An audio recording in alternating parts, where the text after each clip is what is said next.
Welcome to Vyas IAS. इस lecture में हम लोग डिस्कस करेंगे last 10 days strategy for mains. समझेंगे किस तरीके से लास्ट 10 डेज में आप मोस्ट इम्पैक्टफुल प्रिपरेशन कर सकते हो। ठीक है, एक जो सबसे ज़्यादा एडवाइस बोली जाती है, सबसे ज़्यादा जो एडवाइस प्रचलित है मार्केट में कि लास्ट दिनों में क्या करें, वो है नो न्यू मटेरियल। ठीक है, एक चीज़ मैं आप यहाँ पे कहना चाहूँगा कि ये एक हद तक ठीक है, कोई नया मटेरियल, कोई नया नोट नहीं पढ़ने चाहिए।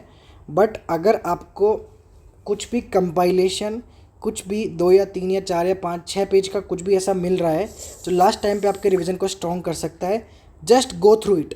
मैं नहीं कहता आप पूरा पढ़ो, एक बार गो थ्रू कर लो। अगर आपको लग रहा है कि कुछ चीज़ों उसमें इंपॉर्टेंट है, उसको नोट डाउन कर लो या लिख लो। ठीक है, क्योंकि होता क्या है, जनरली लास्ट टाइम पे ही ऐसे मटेरियल्स निकल के आते हैं जो लास्ट डेज की रिवीजन स्ट्रेटेजी में हेल्पफुल होते हैं। ठीक है, तो ये आपको स्ट्रेटेजी अपनानी है नो न्यू मटेरियल की, एक हद तक की, जहाँ आपको लगे न्यू मटेरियल हेल्प कर रहा है वहाँ। अब इसका मतलब ये नहीं है कि पूरे न्यू नोट्स पढ़ने हैं।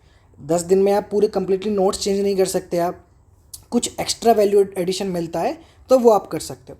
ठीक है, दूसरी चीज़, अब कुछ एफएलटी वगैरह प्रैक्टिस करने चाहिए, बिल्कुल करने चाहिए। सेक्शनल टेस्ट तो करने का टाइम ही नहीं है, और सेक्शनल टेस्ट करने का अब कोई मतलब नहीं है। अगर आप करना भी चाहते हैं तो आप फुल लेंथ टेस्ट करिए। ठीक है, फुल लेंथ टेस्ट करिए, और फुल लेंथ टेस्ट में ये देखिए कि आप हर जीएस पेपर का एक एफएलटी अटैम्प्ट कर लें आने वाले दिनों में। एक जीएस पेपर का एक एफएलटी एटलीस्ट अटैम्प्ट हो, और ऑप्शनल में भी आपका पेपर 1 पेपर 2 के एक एफएलटी अटैम्प्ट हो। क्यों करना चाहिए? लास्ट टाइम पे टेस्ट करने से क्या होगा? बहुत से बच्चे कहते हैं कि कौन सी स्ट्रेटेजी बदल जाएगी, पढ़ना होता तो वो तो पढ़ चुके, टेस्ट से उल्टा और मोटिवेशन आएगा अगर मार्क्स नहीं आए तो। बट ये चीज़ आप ध्यान रखो कि अगर आप टेस्ट देते हो तो हम कुछ चीज़ें एनालिसिस कर सकते हैं। जैसे जो हमारा तीसरी टिप है वो इसी के ऊपर है। हमें ये समझ में आ जाएगा कि कौन से टॉपिक्स ऐसे हैं जो हमें आते हैं बट आते हुए भी हम उन पे नहीं लिख पा रहे हैं, रिकॉल नहीं हो पा रही हैं। कौन से टॉपिक्स ऐसे हैं जो हमने कभी पढ़े नहीं हैं। तो आपको ये समझ में आ जाएगा, जो टॉपिक हमने पढ़े हैं और उन पे हम रिकॉल नहीं कर पा रहे हैं, तो उसके कुछ आप शॉर्ट नोट्स बना के फटाफट उसको रिवाइज कर सकते हो, या जो भी आपके नोट्स हैं उनमें फटाफट उनको रेफ़र कर सकते हो। जो टॉपिक्स आपने पढ़े ही नहीं है फिर भी वो आ रहे हैं, तो उसका तो कोई इलाज है नहीं, क्योंकि एग्ज़ाम में भी ऐसे टॉपिक आएंगे कि जो टॉपिक आपने पढ़े ही नहीं है और वो आ रहे हैं। उसके लिए आप बनाओगे स्ट्रेटेजी कि अगर ऐसे क्वेश्चन आते हैं तो आप एग्जिस्टिंग नॉलेज को किस तरीके से यूज़ करोगे, उसका इंट्रो, उसका कंक्लूजन, उसकी बॉडी में क्या ड्रॉ कर सकते हो, क्या बना सकते हो। ठीक है, ऐसी चीज़ के लिए वैसे हमारे पास एक सोल्यूशन है, एसकेपी स्टैंडर्ड कीवर्ड प्रोग्राम व्यास आईएएस का होता है, जिसमें आपको थीम वाइज कुछ पीडीएफ्स मिलती हैं। वो पीडीएफ 3 या 4 पेज की होती है पर थीम। जैसे वुमेन आपका एक थीम है, एजुकेशन एक थीम है, economy, governance, disaster management, science tech एक थीम है। थीम वाइज आपको ये कीवर्ड्स की पीडीएफ मिलती है। ये कीवर्ड्स यूनिवर्सली एप्लीकेबल होते हैं। इस थीम पे से कोई भी क्वेश्चन आ जाए जो आपने नहीं पढ़ा हो, वो क्वेश्चन को आप किस तरीके से भी हैंडल कर सकते हैं इन कीवर्ड्स को यूज़ करके। बस आपको इन कीवर्ड्स को लास्ट टाइम पे रखना है।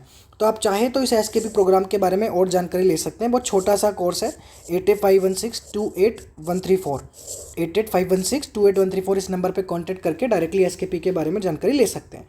तो ये चीज़ अपनाई जा सकती है। एक तो सोल्यूशन ये है। ठीक है, इसके अलावा अब मान लो समझ में आ गई, ये तो चलो सोल्यूशन है उस चीज़ का जो टॉपिक आपने नहीं पढ़े, जो आ रहे हैं उनको कैसे हैंडल किया जाए, उसके लिए तो एसकेपी है। बट जो टॉपिक आपने पढ़े हैं, आप याद भी नहीं कर पा रहे हैं, ठीक है, रिकॉल नहीं हो पा रहा है, तो उनके लिए बनाओ शॉर्ट नोट्स। अब आप बोलोगे लास्ट के 10 दिन में क्या शॉर्ट नोट्स बनाए, तो उसके लिए what you can do, you can make a diary. अगर वो मैं डिजिटल डायरी की बात कर रहा हूँ कि अगर आपके पास डिजिटल नोट्स है तो फटाफट या तो उनके स्क्रीनशॉट्स ले लो या कॉपी पेस्ट करके सेपरेट कंपाइलेशन बना लो, या अगर फिजिकल नोट्स आपके हैं, ठीक है, पीडीएफ फॉर्म में नहीं है, तो आप उसके पिक्स ले लो। ठीक है, आप उनकी फ़ोटोज़ ले लो, जो टॉपिक्स आपको नहीं रिकॉल कर पा रहे हो, टेस्ट से पता चल जाएगा आपको, उनकी पिक्स ले लो और एग्ज़ाम के जस्ट एक दिन पहले उसको एक बार गो थ्रू कर लो। वो चीज़ कम से कम आपके दिमाग में उस दिन तो रहेंगी। ठीक है, एक चीज़ और इम्पोर्टेंट याद रखना, दिन में कम से कम 15 से 20 मिनट आप इन 3 चीज़ों के लिए निकालो। जजमेंट्स हो गया, डेटा हो गया, एग्जाम्पल्स हो गए और मैप्स हो गया। ये तीनों चारों चीज़ें आपको हैंडी होनी चाहिए। डेली बेसिस पे आप 15 मिनट भी दोगे तो एग्ज़ाम तक आपको कुछ ना कुछ इनमें याद रहेगा। और एक बात याद रखना, ये बहुत इम्पैक्टफुल होती है, because if you remember 15 to 20 judgements, you can easily use them in your GS paper 2 at least in 10 to 12 questions.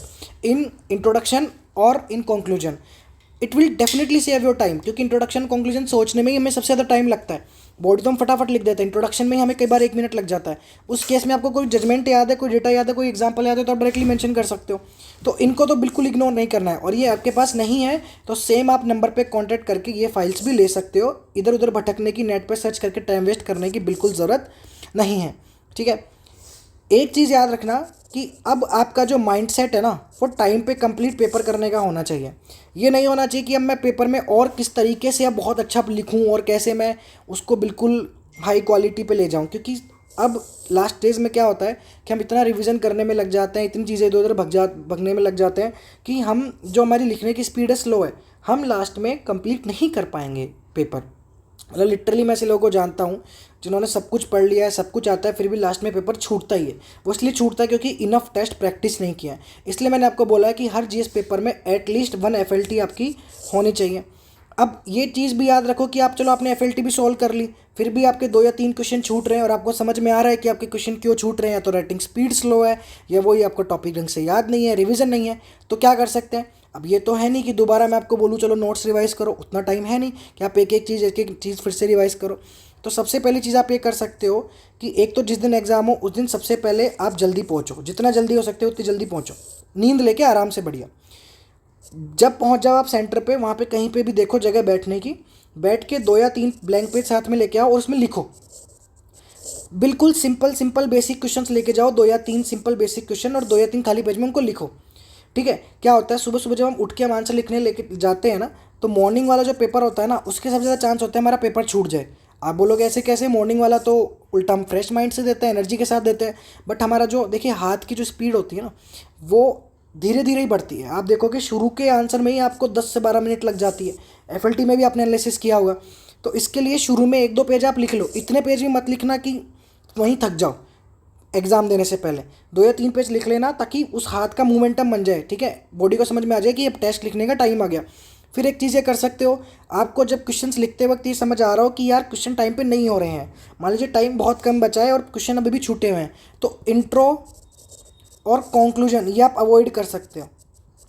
You can write just the body लिख के आ जाओ, ठीक है। जरूरी नहीं इंट्रोडक्शन लिख के ही आओ अगर क्वेश्चन छूट रहे हैं। और ये बात याद रखना, ये चीज़ मुझे ऑफलाइन सेंटर में भी किसी स्टूडेंट ने पूछी थी कि अगर आपका 2 आंसर बचे हुए हैं, ठीक है, एक तरफ, तो टाइम बहुत कम है, इतना टाइम है कि आप एक ही आंसर लिख सकते हो, तो 2 आंसर में से दोनों को आधा आधा करें या एक आंसर को अच्छे से करें।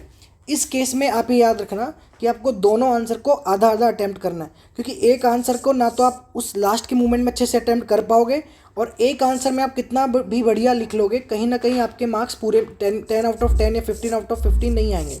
हाँ, ये याद रखना कि अगर 15 मार्क्स का है तो आपको ज़रूर दोनों अटैम्प्ट करने हैं, अब चाहे उसमें कितना भी लिखो। इंट्रोडक्शन कंक्लूजन रहने देना, चाहे बॉडी लिखो, बट 15 मार्क का है तो ये रूल डेफिनेटली अप्लाई होता है कि आपको लास्ट में अगर 2 आंसर छूट रहे हैं या 3 आंसर छूट रहे हैं तो एक पे भरोसा मत करना कि एक को मैं अच्छे से कर लेता हूँ, नहीं, तीनों को अच्छे से अटैम्प्ट करके आना। अच्छे से इन द सेंस कि जितना हो पाए कुछ ना कुछ लिख के आना। क्योंकि देखो अगर आप 10 मार्क वाला, मान लीजिए 10 मार्कर वाले 2 क्वेश्चन आपके छूट रहे हैं, आप एक क्वेश्चन अगर अच्छे से अटैम्प्ट कर सकते हो तो ज़्यादा ज़्यादा आपको 5 मिल जाएगा, ठीक है। बहुत अच्छे से करते हो तो 5.5 मिल जाएगा, वो भी तब अगर आपके पास टाइम है, आपके पास लास्ट प्रेशर है, लास्ट मोमेंट है, नहीं बन पाएगा।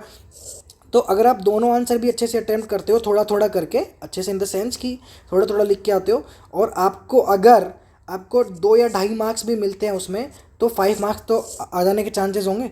अगर आप 10 मार्कर वाला करते हो, लास्ट मोमेंट पे एक ही आंसर करने की कोशिश करते हो, तो 5 तो किसी हालत में नहीं आएंगे, क्योंकि लास्ट वाले आंसर को आप कैसे ना कैसे कंप्लीट करने की कोशिश करोगे और नहीं हो पाएगा। और हो सकता है कि आपने उस आंसर में जितना सोचा हो कि मैं इस आंसर को तो कर ही लूँगा, एक बार अगर ढंग से टाइम दे दूँ तो नहीं कर पाओ, ठीक है। तो हमेशा रिस्क तो बांट दो, ये हर सेक्टर में अप्लाई होता है, चाहे फाइनेंशियल सेक्टर हो, आपका कोई भी सेक्टर हो, करियर हो, कि डाइवर्सिफाई और रिस्क को डाइवर्सिफाई कर दो, ताकि कोई, मान लो एक आंसर में आपने एक्सपेक्टेशन से ज़्यादा अच्छा लिख दिया और उसमें 3 नंबर भी आ गए तो चल जाएगा ना, समझ में आ गया।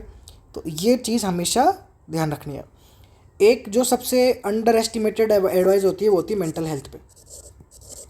मेंटल हेल्थ पे सब बात करते हैं, फॉलो कोई नहीं करता। लास्ट में फ्रूट्स खाओ, स्लिप लो, पढ़ाई करो, ठीक है। सर्किल ऐसी रखो कि नेगेटिविटी ना हो, प्लस सोशल मीडिया से बिल्कुल दूर रहो। Social media in the sense जहाँ पे आपका प्लेटफॉर्म है पढ़ाई का, वो तो बनाए रखो। इंस्टाग्राम फेसबुक से दूर रहो, और बिल्कुल ऐसी चीज़ें नहीं करनी है जिससे आपकी एनर्जी ड्रेन हो। You know what I mean, उस मतलब बिल्कुल एनर्जी ड्रेनिंग एक्टिविटीज़ अवॉइड करनी है, और चीज़ें फ्रूट्स वगैरह वेजिटेबल्स खाते रहो जिससे आपकी बॉडी में एनर्जी बनी रहे, ठीक है। और you are capable of writing a full end test, 2 full end test आप दिन में अच्छे से पूरा कंप्लीट कर पाओ। क्योंकि ये मान के चलो कि अगर आप कोई टेस्ट को अच्छे से कंप्लीट कर लेते हो ना, वो ज़्यादा इम्पोर्टेंट है, वो ज़्यादा इम्पैक्टफुल है, ठीक है। उसमें आपके चांसेस हो जाएंगे अच्छे मार्क्स लाने के। एक चीज़ मैं आपको बताता हूँ, मेरा एक स्टूडेंट है, ठीक है। उसने अपने जब उसका पिछली बार मेंस था तो उसने टेस्ट बहुत अटैम्प्ट किए थे, एफएलटी बहुत कम अटैम्प्ट किए। उसने पढ़ाई अच्छे से की उसने, लेकिन एग्ज़ाम में उसकी एक स्ट्रेटजी कि मेरे को टाइम पे पेपर कंप्लीट करना है। तो उसके लिए उसने बहुत ही इम्पैक्टफुल स्ट्रेटजीज बनाई। लिटरली टाइम पे पेपर कंप्लीट करके आया था, और एथिक्स में उसके 110 मार्क्स थे। मतलब वो तब जब उसने बहुत कम एफएलटी, 1 या 2 एफएलटी लगाए होंगे, और टेस्ट लगाए ही नहीं थे, ये मान के चलो ना के बराबर, फिर भी उसके 110 नंबर थे। यहाँ पे लोग पूरा पूरा अभ्यास कर लेते हैं, पूरे टेस्ट लगा लेते हैं दुनिया भर के, फिर भी नहीं आते हैं। तो पेपर टाइम पे कंप्लीट कर लेते हो आप, ऑलरेडी क्राउड से आगे हो। अब टाइम पे कंप्लीट करना, फिर उसके बाद आता है क्वेश्चन का ब्रेकडाउन, आपने अच्छे से किया है नहीं किया। हमें ना कई बार जल्दबाजी में नहीं समझ आता है कि क्वेश्चन एक्चुअली में कितने पूछे थे उसमें, और जो टेल वर्ड होता है क्रिटिकली एग्जामिन या डिस्कस, उनको हम ढंग से फोकस नहीं कर पाते हैं। हालांकि उनको इतना सीरियसली नहीं लेना है। मैं आपको एक बात बताऊं, एग्जाम में लास्ट मोमेंट पे क्या होता है, ये जो डिस्कस हो गया, क्रिटिकली एनालिसिस हो गया, इस पर हर कोई ध्यान नहीं दे पाता है। लास्ट मोमेंट पे होता है बस पूरा पेपर कंप्लीट हो। हालांकि इस पर आप ध्यान दे लेते हो, अगर आप इसमें अटेंटिवनेस रखते हो तो डेफिनेटली आपको मार्क्स ज़्यादा मिलेंगे, तो और अच्छे चांस है आपके रैंक लाने के, ठीक है। बट पहला टारगेट टाइम पे पेपर कंप्लीट हो, देन दूसरा टारगेट आता है आपका कि क्वेश्चंस बहुत अच्छे से टाइम पे, मतलब क्वेश्चंस की क्वालिटी अच्छी हो। टाइम पे पेपर आपने कंप्लीट कर लिया, आप क्राउड से ऑलरेडी आगे हो। एक और एडवाइस, लास्ट मोमेंट पे चेंज नहीं करना है पेन। लास्ट में बहुत लोग एडवाइस देते हैं कि जेल से बॉल कर लो, बॉल से जेल कर लो, ये वाला पेन बहुत फास्टर है, हम दूसरों को देख के चेंज कर लेते हैं, वो मत करना। जिस पेन पे आपकी सुटेबिलिटी है उसको यूज़ करना ही है। हाँ, वो बात अलग है कि वो पेन आपको लग रहा हो कि बिल्कुल यूज़ करने लायक ही नहीं है, आपने इतने एफएलटी दे लिया, आपको समझ में आ रहा है कि उस पेन की वजह से ही आप एफएलटी नहीं कर पा रहे हो, तो फिर तो चेंज करना ही है। बट बिल्कुल ऐसे किसी के बोल देने से चेंज नहीं करना, ठीक है। आपकी पेन की सुटेबिलिटी आप पे है, तो आप उसको अच्छे से ही यूज़ करो और उस पर भरोसा रखो, ठीक है। लास्ट मोमेंट पे खुद पे भरोसा रखो। इन 10 डेज़ में सबसे इम्पैक्टफुल 10 डेज़ होते हैं ये। आप ये मान के चलो, इन 10 डेज़ में आप जो पढ़ोगे मोस्ट प्रोबेबली वो आपके एग्जाम तक याद रहेगा। 1.5 महीने पहले, 1 महीने जो आपने पहले पढ़ा होगा वो आज याद नहीं होगा, चांसेस हैं। बट इन अगले 10 डेज़ में जो आप पढ़ोगे, इसलिए नया मटेरियल नहीं पढ़ना है, पढ़ना वही है जो अब तक आप पढ़ चुके हो, बार बार रिवाइज करो। कुछ नया मटेरियल भी मिलता है तो उसमें देखो कि क्या चीज़ आपने मिस कर दी, उसको फटाफट गो थ्रू कर लो उसमें से, ठीक है। समझ में आ गया? फिर भी कोई दिक्कत तो नहीं समझ आए, प्रेशर हो, ठीक है, कुछ भी अगर हेक्टिक बन रहा हो शेड्यूल वगैरह, कुछ गाइडेंस चाहिए, एडवाइस चाहिए, डायरेक्टली इस मेंटर पे कॉल, इस नंबर पे कॉल करना और बोल देना कि आई नीड मेंटर एडवाइस। आपको मेंटर एडवाइस मिल जाएगी, मेंटर से बात हो जाएगी, ठीक है। लेकिन काम रह के, शांत रह के आगे 10 डेज़ को यूज़ करना है। अगर आपने पढ़ाई की है, अगर आप सिंसियर स्टूडेंट है, तो आप एग्ज़ाम निकाल रहे हो, ठीक है। चलिए, थैंक यू सो मच।